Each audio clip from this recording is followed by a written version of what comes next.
Hello, जय हिंद, नमस्कार, स्वागत है आपका क्रैक विथ रवि में। मैं आपका दोस्त रवि आपका स्वागत करता हूँ क्रैक विथ रवि में। हमने एक सीरीज शुरू की थी वंदे भारत सीरीज, जिसमें हम स्टैटिक जीके, एनटीपीसी और एसएससी जीडी के लिए पढ़ा रहे थे।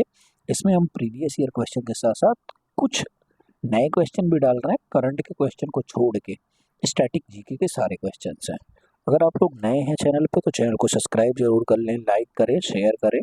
इस पे आपको एनटीपीसी और एसएससी जीडी और रेलवे की सारी और एसएससी की सीजीएल सीएचएसएल एमटीएस इन सब की जीके की क्लास, स्टैटिक जीके की क्लास मिलेगी। आपको पता होगा कि सीजीएल में जीके मेंस में कितना बड़ा रोल निभाता है, प्री में भी स्टैटिक जीके का मेन रोल है। तो समय बर्बाद ना करते हुए सीधा अपने क्वेश्चंस पे आते हैं। क्या है हमारा क्वेश्चंस? पहला क्वेश्चंस देखते हैं। इससे पहले अगर आप लोग नए हैं तो चैनल को लाइक करें, शेयर करें, सब्सक्राइब करें और अपने दोस्तों में शेयर कर दें, अपने जितने ग्रुप हैं आपके उसमें शेयर कर दें। शुरू करते हैं पहला क्वेश्चन। ये प्रीवियस ईयर के क्वेश्चंस हैं। पहला क्वेश्चन है कि व्यक्तिगत प्रयोज्य क्या है? व्यक्तिगत प्रयोज्य आय बराबर क्या होता है? अब पहले हम लोग देखते हैं व्यक्तिगत प्रयोज्य क्या होता है। क्या होता है व्यक्तिगत प्रयोज्य? व्यक्तिगत प्रयोज्य का क्या तात्पर्य होता है? किसी व्यक्ति या ठीक है परिवार के पास, क्या किसी व्यक्ति या परिवार के पास आयकर तथा अन्य अनिवार्य करों की कटौती के बाद खर्च करने या बचने के लिए उपलब्ध धनराशि क्या कहलाती है? व्यक्तिगत प्रयोज्य कहलाती है। तो व्यक्तिगत प्रयोज्य बराबर क्या होगा? व्यक्तिगत आय, ठीक है, माइनस व्यक्तिगत कर। क्या होगा? व्यक्तिगत आय माइनस व्यक्तिगत कर। ठीक है, समझ आया? चलिए अगले क्वेश्चन पे चलते हैं। अगला क्वेश्चन हमारा है कि किस मंत्रालय ने अगरतला त्रिपुरा में दिव्य कला मेला कार्यक्रम का आयोजन किया। देखिए, जो मेले का आयोजन होता है या फिर कहीं जैसे उत्तर प्रदेश में कुंभ मेला है, इसका आयोजन कौन करेगा? सामाजिक न्याय, जो सामाजिक मंत्रालय या सामाजिक न्याय अधिकारिता मंत्रालय होता है वही इसका आयोजन करता है। तो कौन किया था? सामाजिक न्याय एवं अधिकारिता मंत्रालय। ठीक है, और इस मेला जो दिव्य मेला है ये 2024 में इसका उद्घाटन किया गया है। ठीक है, चलिए अपने अगले क्वेश्चन पे चलते हैं। अगला क्वेश्चन हमारा है कि क्वेश्चन को ध्यान से पढ़ना है। क्वेश्चंस हर एक टॉपिक से हैं, ठीक, मतलब पूरी स्टैटिक जीके आपको, मतलब जीके जीएस में जितने भी क्वेश्चन आते हैं वो आपको यहाँ से मिलेंगे। अगला क्वेश्चन हमारे पास है कि गुलाम वंश के शासक गयासुद्दीन बलबन, क्या गयासुद्दीन बलबन 1265 क्या 1265 से 1286 ईस्वी, क्या 1265 से 1286 ईस्वी तक गयासुद्दीन बलबन ने शासन किया था। ने डैश डैश की उपाधि धारण की थी। तो गयासुद्दीन बलबन ने किसकी उपाधि धारण की थी? जिल्ले इलाही की उपाधि धारण की थी। क्या जिल्ले इलाही की उपाधि धारण की थी? जिल्ले इलाही क्या था? ईश्वर की छाया। मतलब जो जिल्ले इलाही की उपाधि धारण करता था वो कहता था हमारे ऊपर ईश्वर की छाया है। ठीक है, बलबन 1265 में राजा बना और 66 से लेकर 87 तक रहा। कई जगह आपको 66 से लेकर 87 मिलेगा, लेकिन ये जो क्वेश्चन था ये रेलवे एनटीपीसी का क्वेश्चन था, इसमें 65 से 86 दिया था। ठीक है, ठीक, और इसने जो अपना मजबूत केंद्रीय मतलब केंद्रीय सेना की स्थापना की थी। इसने इसकी जो सेना थी या सैन्य विभाग था उसको एक केंद्रीकृत किया था। ठीक है,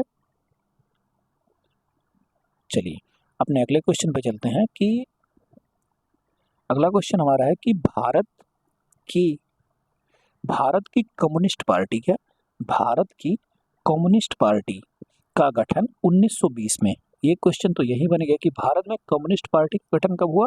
तो भारत में कम्युनिस्ट पार्टी का गठन 1920 में हुआ। किसने किया? एम एन राय ने किया। किसने किया? एम एन राय और अवनी मुखर्जी। किसने किया? एम एन राय और अवनी मुखर्जी। 3 क्वेश्चन इसमें से बने आपको। एक क्वेश्चन आपको मिल सकता है कि कम्युनिस्ट पार्टी का गठन किसने किया? किसने किया? एम एन राय और अवनी मुखर्जी ने किया। फिर एक क्वेश्चन और बन सकता है, कम्युनिस्ट पार्टी का गठन कब हुआ? तो कम्युनिस्ट पार्टी का गठन कब हुआ? 1920 में हुआ, ठीक है। अब किसके द्वारा कहाँ किया गया? तो कम्युनिस्ट पार्टी का गठन कहाँ किया गया? तो कहाँ किया गया था? ये ताशगंज में किया गया था। कहाँ किया गया था? ताशगंज में किया गया था, ठीक है। इसका गठन 1920 में ताशगंज में किया गया था, ठीक। चलिए अपने अगले क्वेश्चन पे चलते हैं। अगला क्वेश्चन है, सातवाहनों क्या सातवाहनों का सबसे महत्वपूर्ण शासक सातवाहनों का सबसे महत्वपूर्ण शासक कौन था? अब ये जानिए, सातवाहन वंश थे, क्या थे? सातवाहन वंश का सबसे महत्वपूर्ण शासक कौन था? तो इस सबसे महत्वपूर्ण शासक इनके कौन थे? गौतमी पुत्र श्री सतकर्णी। कौन थे? गौतमी पुत्र श्री सतकर्णी। सातवाहन वंश के सबसे महत्वपूर्ण शासक गौतमी पुत्र श्री सतकर्णी थे, ठीक है।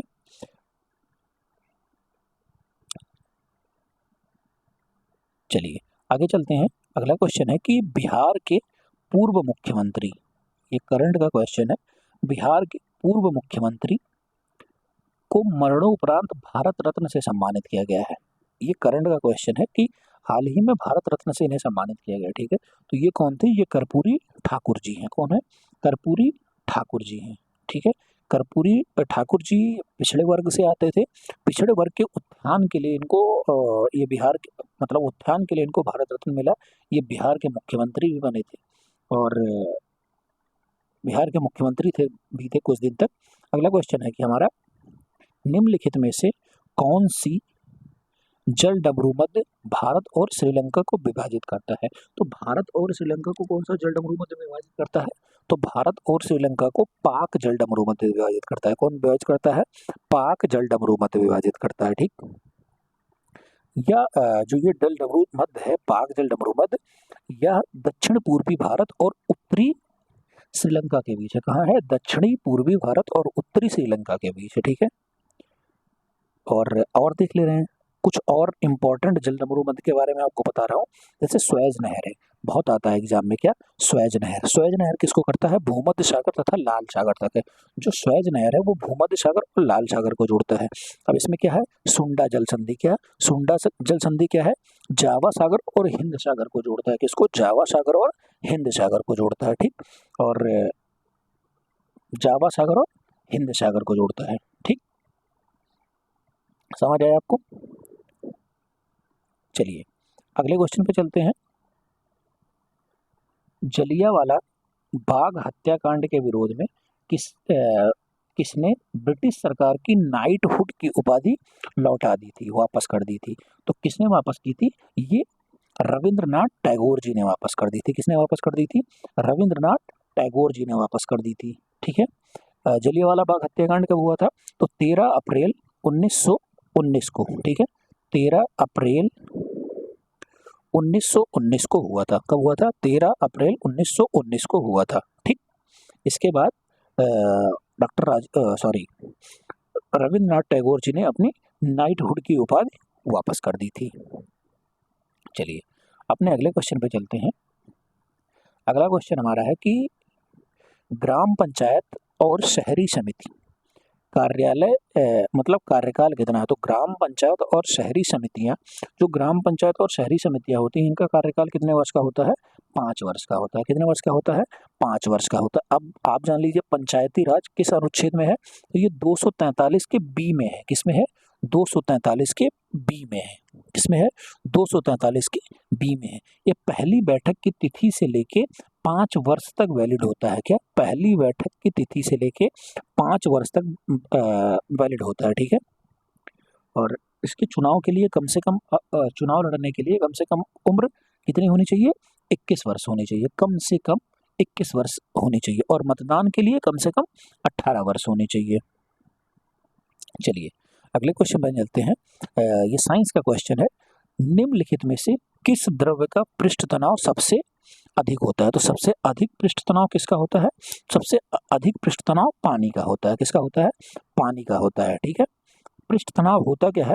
पृष्ठ तनाव वह बल होता है या जो हमारे जैसे हमारी जीव है ना, और तेजी से फैल जाए। जैसे हम सूप का एक उदाहरण लेते हैं, गर्म सूप की अपेक्षा ठंडे सूप की अपेक्षा गर्म सूप अधिक स्वादिष्ट लगता है। क्यों? क्योंकि पृष्ठ तनाव के कारण। जब हम गर्म सूप पीते हैं तो वो हमारे पूरे आवरण में जल्दी फैल जाता है, इसलिए वो हमें ज़्यादा स्वादिष्ट लगता है। ठीक, समझ में आया आपको? चलिए अगले क्वेश्चन पे चलते हैं। अगला क्वेश्चन है कि संविधान के किस अनुच्छेद में उल्लेख है कि किसी भी अपराध में आरोपित व्यक्ति क्या है, किसी अपराध से आरोपित व्यक्ति के खिलाफ गवाही देने के लिए बाध्य नहीं किया जाएगा। मतलब कोई व्यक्ति है, कोई आरोप है, उसको बाध्य नहीं किया जाएगा। तो मतलब ये किस आर्टिकल में है?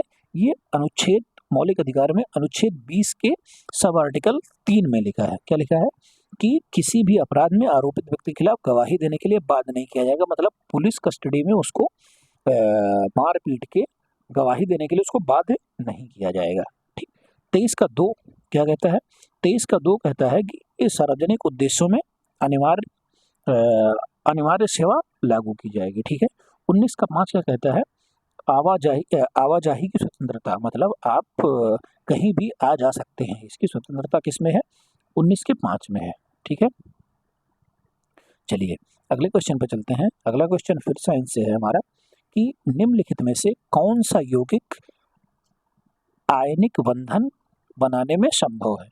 अब आयनिक बंधन क्या होता है? आयनिक बंधन तब बनते हैं जब एक परमाणु से दूसरे परमाणु में इलेक्ट्रॉनों का पूर्ण स्थानांतरण हो जाए। मतलब एक परमाणु से दूसरे परमाणु में जब इलेक्ट्रॉनों का पूर्ण स्थानांतरण हो जाए तो वहां क्या होता है? आयनिक बंधन होता है। ठीक है। तो जैसे CO2 में क्या है? एक परमाणु से दूसरे परमाणु में इसका क्या होता है?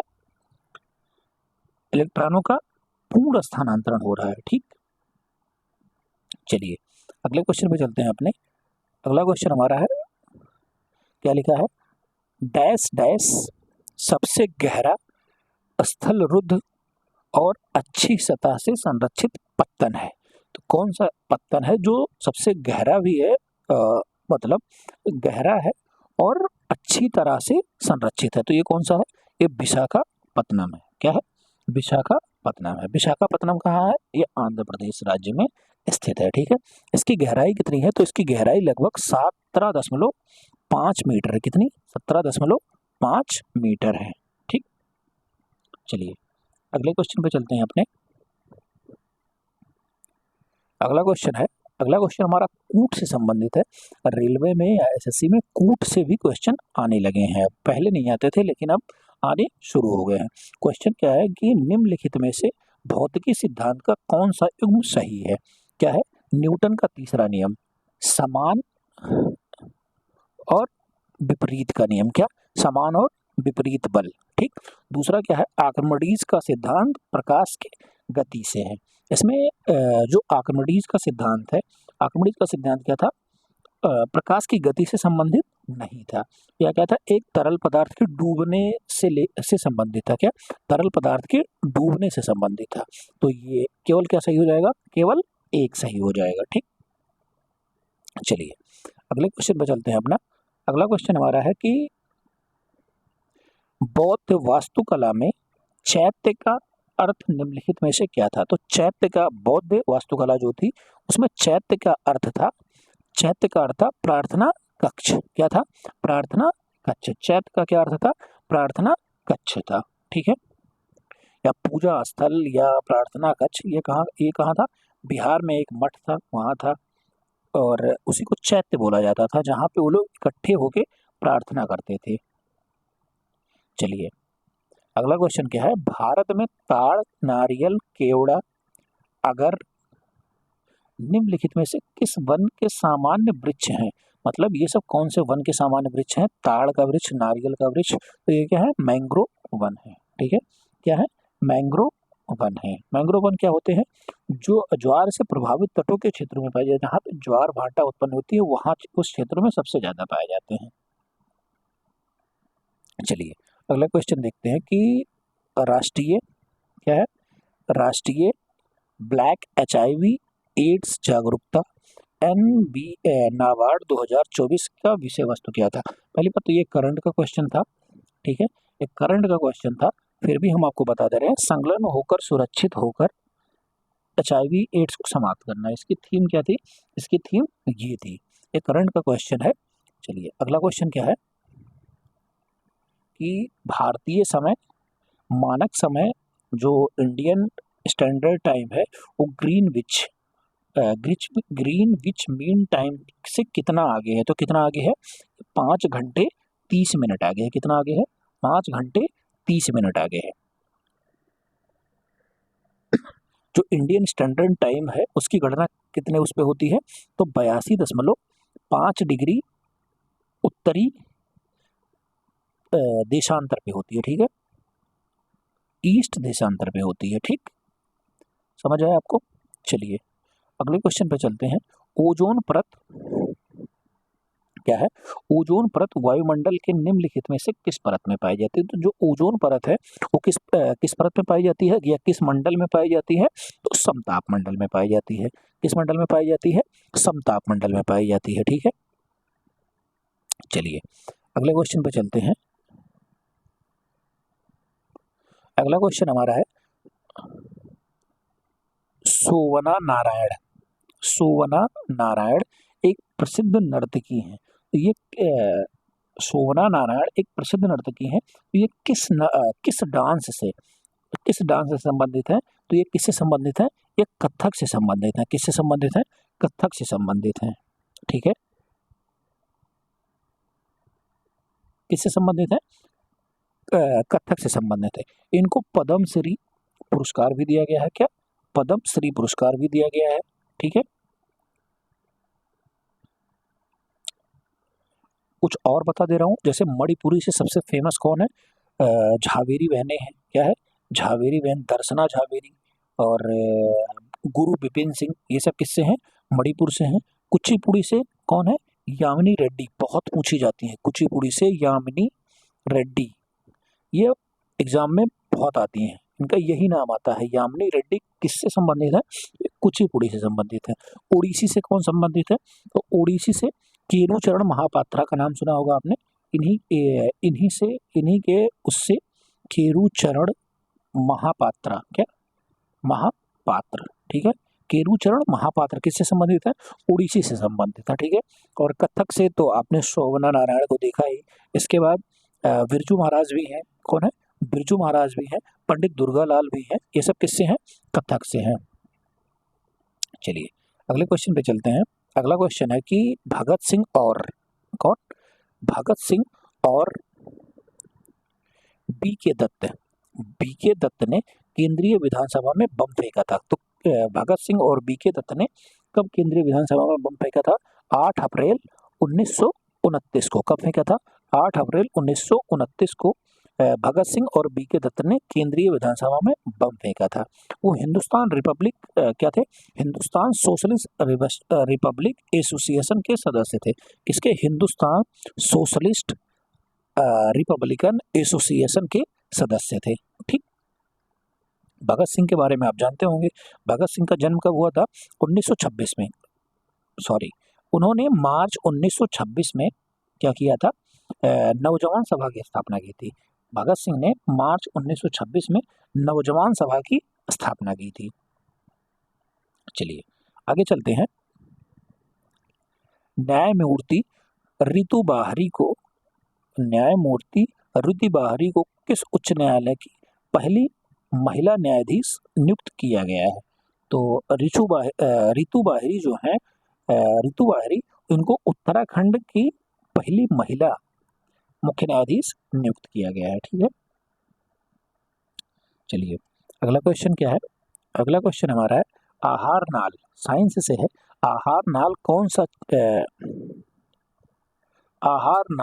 का कौन सा क्षेत्र पोषक तत्वों और पचे हुए भोजन के अवशोषणों के लिए प्रमुख अंग है। ये किसके लिए है, तो ये छोटी आंत के लिए है। किसके लिए है, छोटी आंत के लिए है, ठीक। चलिए अगला क्वेश्चन क्या है, पौधों में ग्लूकोज को स्टार्च के रूप में आरक्षित ऊर्जा के रूप में संग्रहित किया जाता है। मानव में आरक्षित ऊर्जा के रूप में ग्लूकोज किस रूप में संचलित होता है? तो ग्लूकोज किस रूप में संचलित होता है मानव में? तो मानव में ग्लाइकोजन के रूप में संचलित होता है। किसके रूप में? ग्लाइकोजन के रूप में संचलित होता है। ठीक है, चलिए अगले क्वेश्चन पे चलते हैं। अगला क्वेश्चन है, क्षेत्रीय राज्यों का उदय मुगल के पतन में प्रमुख कारणों में से एक था। किस शासक के शासनकाल के दौरान अवध, हैदराबाद, बंगाल और पंजाब जैसे राज्यों का उदय स्वतंत्र राज्य के रूप में हुआ? तो कौन था, किसके शासनकाल में ये सब हुआ था? तो ये मोहम्मद शाह के शासनकाल में हुआ था। किसके शासनकाल में हुआ था? मोहम्मद शाह के शासनकाल में हुआ था। मोहम्मद शाह कब सम्राट था? तो ये 1719 में सम्राट बना था। कब बना था? 1719 में सम्राट बना था। चलिए अगले क्वेश्चन पे चलते हैं अपने। अगला क्वेश्चन हमारा है कि निम्नलिखित खेल में कौन सा खेल आइटम हेजमैन ट्रॉफी से संबंधित है? क्या आइटम हेजमैन ट्रॉफी से संबंधित क्या है? तो फुटबॉल संबंधित है। क्या है? फुटबॉल संबंधित है। चलिए अगला क्वेश्चन क्या है कि भूमि सुधार और इसमें शामिल अन्य कानूनों को न्यायिक समीक्षा से बचने के लिए संविधान के प्रथम संविधान संशोधन 1951 के द्वारा कौन सी अनुसूची जोड़ी गई थी? तो कौन सी अनुसूची जोड़ी गई थी? तो प्रथम संविधान संशोधन के द्वारा 9वीं अनुसूची जोड़ी गई थी। क्या जोड़ी गई थी? 9वीं अनुसूची जोड़ी गई थी। ठीक है, चलिए अगला क्या है, पीएम विश्वकर्मा योजना। क्या है? पीएम विश्वकर्मा योजना का डैश डैश लाभ किसको होता है? तो पीएम विश्वकर्मा योजना कारीगरों के लिए है। किसके लिए है? कारीगरों के लिए है। ठीक है, इसके लिए 13,000 से 15,000 करोड़ रुपए का आवंटन किया गया है। चलिए अगला क्वेश्चन है हमारा कि निम्नलिखित में से कौन भारत में एकमात्र नोट जारी करने वाला प्राधिकरण है? तो भारत में नोट कौन जारी करता है? तो केवल एक प्राधिकरण है, वो भारतीय रिजर्व बैंक है। कौन है? भारतीय रिजर्व बैंक है। भारतीय रिजर्व बैंक की स्थापना कब हुई थी? तो भारतीय रिजर्व बैंक की स्थापना 1 अप्रैल 1935 1 अप्रैल 1935 को हुई थी। ठीक है,